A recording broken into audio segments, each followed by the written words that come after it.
Bíblia Sagrada narrada com legenda, orando a Bíblia. Gênesis capítulo 9. Ei pessoal, mais uma vez aqui, né? É um prazer, muito obrigada aí por você estar também fazendo parte dessa trajetória da leitura da Bíblia Sagrada. Que Deus esteja conosco, nos nossos lares, nosso trabalho, em tudo que fazemos, em tudo que nos propomos a fazer. Que Deus nos abençoe e nos guarde de todo mal. E vamos dar continuidade à leitura. Gênesis capítulo 9. Então Deus abençoou Noé e seus filhos e lhes disse: sejam férteis e multipliquem-se, encham a terra. Todos os animais da terra, todas as aves do céu, todos os animais que rastejam pelo chão e todos os peixes do mar terão medo e pavor de vocês. Eu os coloquei sob o seu domínio.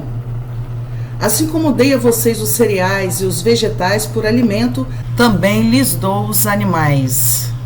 Mas nunca comam carne com sangue, pois sangue é vida. Exigirei o sangue de todo aquele que tirar a vida de alguém. Se um animal selvagem matar alguém, deverá ser morto. Quem cometer assassinato também deverá morrer. Quem tirar a vida humana por mãos humanas perderá a vida, pois eu criei o ser humano à minha imagem. Agora, sejam férteis e multipliquem-se, povoem a terra outra vez. Então Deus disse a Noé e seus filhos: confirmo aqui a minha aliança com vocês, seus descendentes e todos os animais que estavam com vocês na embarcação, as aves, os animais domésticos e os animais selvagens, todos os seres vivos da terra. Sim, confirmo a minha aliança com vocês. Nunca mais os seres vivos serão exterminados pelas águas.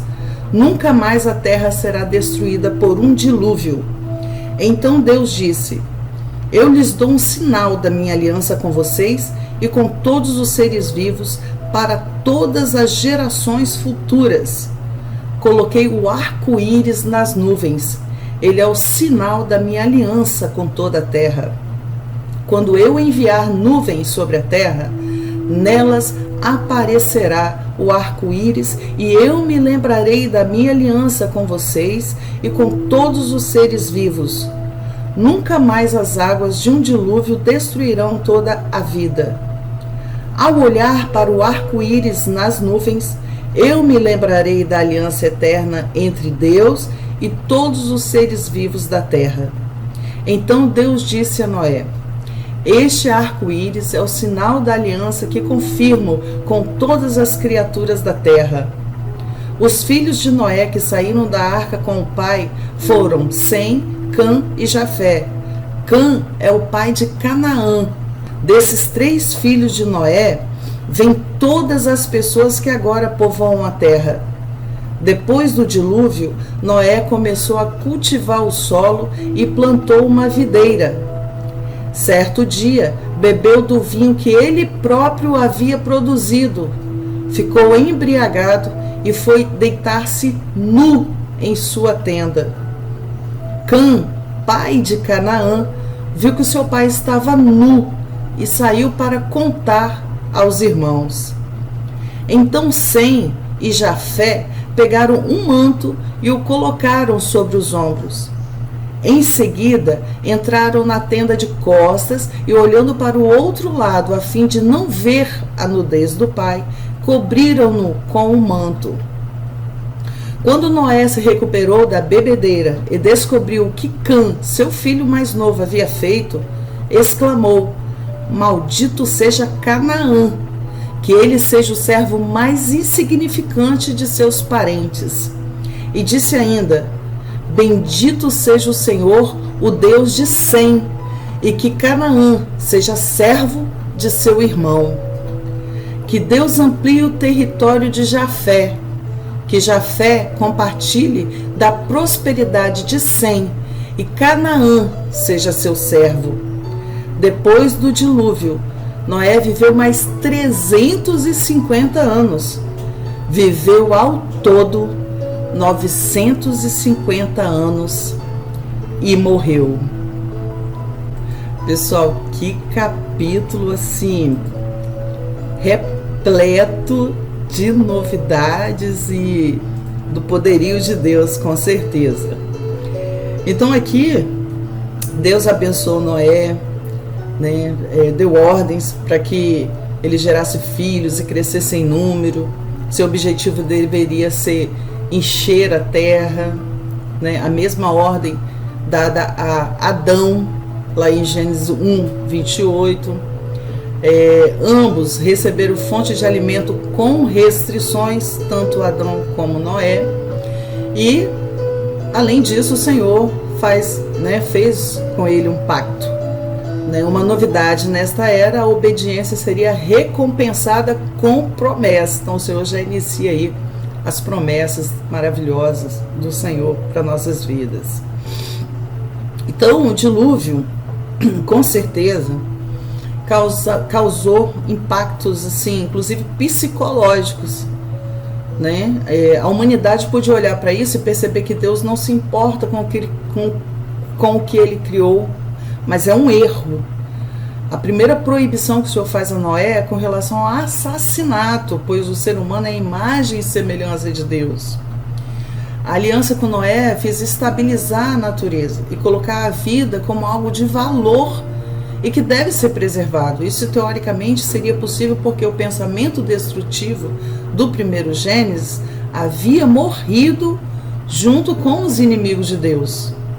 Há também a introdução aqui nesse capítulo das leis humanas e sua importante função de regimento da humanidade. Com a punição à maldade, as pessoas não fariam mais o que bem entendesse. Então, assim, a partir do versículo 2, a gente já vê regras e instruções importantes que Deus estabelece para os seres humanos, né?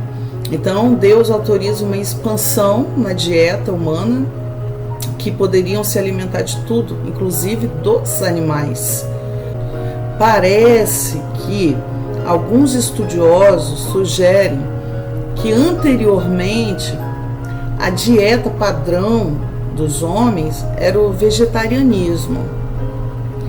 Isso não significa que antes do dilúvio a humanidade pecadora não consumia carne, mas que a partir daquele momento havia uma permissão para tal prática, né?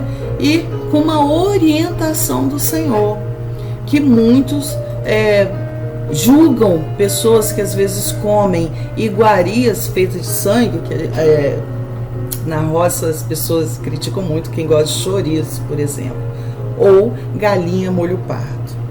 Então, gente, eu vou falar aqui algo que eu leio a Bíblia, né, reflito bastante a respeito. A gente sabe que, imagina nessa época que não havia instruções de cozimento, de higienização, não havia vigilância sanitária, né? Então, o sangue, até hoje, ele realmente passa doenças, né? É claro que, atualmente, muitos animais são bem cuidados, bem tratados. Existem veterinários que cuidam de um gado. Então, eu tenho certeza que quando o Senhor determina para que não se coma o sangue do animal, é mais no sentido de proteção para o próprio homem, que ele não adquira doenças. Mas a gente vê que ele não diz que seria pecado comer, ele dá uma orientação para que não se coma o sangue do animal. E sangue, muitas das vezes, também na própria palavra do Senhor, tipifica a vida. Sabemos que existem várias seitas no mundo, né, onde pessoas, movida, sei lá por quê, tomam sangue de animais, bebem em seus rituais, bebem sangue, né, de animais. E o Senhor, segundo a Bíblia, não se agrada disso, porque aí já são práticas pecaminosas que estão conferindo seu ato de beber sangue uma ideia de obter daquela entidade algum favor. Então isso é demoníaco, né? Isso é demoníaco.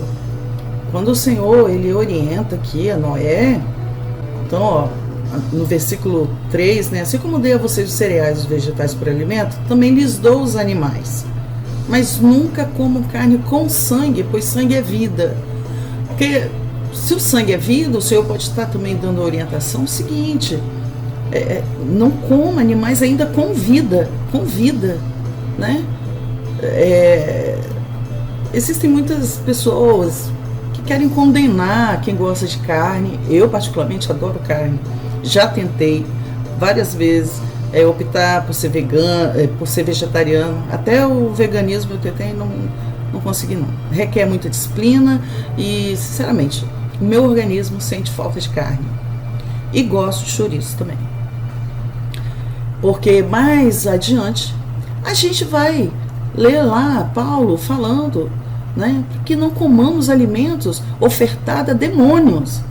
Se você está comendo sangue que está sendo ofertado a seitas demoníacas, isso é pecado terrível, terrível. Agora, condenar pessoas que por uma prática de tradição, onde eles cozinham adequadamente seus alimentos, preparam com todo carinho, né? A gente não pode condenar, né? Nós não estamos aqui para condenar, sendo que a própria Bíblia mostra que o Senhor deu uma orientação. O Senhor falou, não fala assim, é pecado. Não, ele deu uma orientação. E eu tenho certeza que Deus aqui, ele queria proteger o homem de doenças. E assim o Senhor confirma a aliança com Noé e seus filhos, né? Então, diz que Noé era lavrador, né? Porque ele plantou uma vinha, era lavrador. Certo dia ele bebeu muito vinho e embriagou-se. Então, dentro de sua tenda, ele se despiu de sua roupa. Mas um de seus filhos, Cã, entrou na tenda, viu a nudez de Noé. Depois ele saiu a contar o que havia acontecido. Gente, fofoca é terrível. Traz consequências terríveis para as nossas vidas. O primeiro caso de fofoca aqui é do próprio filho de Noé, né? Noé embriagou-se. Só que eu acredito também que o pecado aqui de Noé não foi nem tanto por se embriagar, que é claro, gente, o excesso de álcool faz a gente se perder nas ideias. E pelo visto ali, Noé não era de ficar nu. O que comprometeu Noé foi a sua nudez. Então tomem cuidado quando beberem, para que a bebida não atinja a sua consciência e você pratique atos que depois venha a se arrepender, né? Porque também aqui mostra que Noé é homem, né? Somente Jesus foi perfeito em toda a sua obra. Então aqui, Cã vai lá, conta para todo mundo, né? Conta para os outros dois filhos. Só que os outros dois, né? Trataram de cobrir Noé de forma muito respeitosa. O respeito é importantíssimo. E aqui, nesse capítulo, a embriaguez é mencionada a primeira vez, né? O vinho, em toda a Bíblia, aparece nos textos em dois opostos. É visto de forma favorável, mas, ao mesmo tempo, há exortações importantíssimas acerca de seu perigo. Tem aí no Antigo Testamento, Novo Testamento, você vai encontrar. E futuramente a gente vai vendo isso aí, né, mais adiante. Então, algumas pessoas eram ordenadas a se abster do vinho no exercício de determinadas funções ou durante certos períodos. E os sacerdotes no exercício de seu ofício e os governantes em suas ocupações de governo. Esse episódio envolvendo Noé mostra que a cabeça da raça humana, depois do dilúvio, acabou pecando. E seu pecado trouxe graves consequências, né, ali para toda a linhagem. Ainda mais do que o pecado de Noé, né? O texto bíblico enfatiza o pecado de Cã, que é a fofoca. Ele teve uma atitude maliciosa contra o próprio pai, desmoralizando ainda mais, porque já realmente havia o fato dele ter se embriagado. E ele se desnudou. Então, tanto Noé tem sua prática, ali registrada e desaprovada, como o Cã, que teve essa atitude aí condenável nas escrituras, nesse capítulo 9 aí de Gênesis. Então é muito bacana, cada capítulo vai se desenrolando várias histórias para a gente entender um pouco mais, toda essa maravilhosa história de Deus, de Jesus vindo à Terra. E a gente vai vendo que perfeito é só Jesus, graças a Deus. Vamos orar? Senhor, suplicamos mais uma vez o perdão por nossos pecados. Agradecemos por tuas fortes mãos a nos sustentar até aqui. Suplicamos perdão, Senhor, dos nossos corações pecadores. Suplicamos que o Senhor nos limpe de toda malícia, que o Senhor nos dê sabedoria quando nos depararmos com situações que nosso ímpeto humano é errar, mas que o Senhor nos conduza para que possamos fazer a coisa certa, a coisa correta, que não fiquemos levando histórias alheias adiante, práticas de pessoas, muitas das vezes, que nem se dão conta do que estão fazendo, que nossos lábios não sirvam para isso, nossas condutas sejam mesmo respeitosas. Suplico que o Senhor purifique nossos lábios de toda violência verbal, de toda agressão verbal, e que o Senhor também nos proteja daqueles que, muitas das vezes têm a morte nos seus lábios. Obrigado por até aqui ter nos ajudado. Continue conosco. É o clamor que eu te faço, em nome do Senhor Jesus. Amém. Graças a Deus. Graças a Deus, pessoal. Obrigada. Fique com Deus e até o próximo vídeo, se Deus quiser.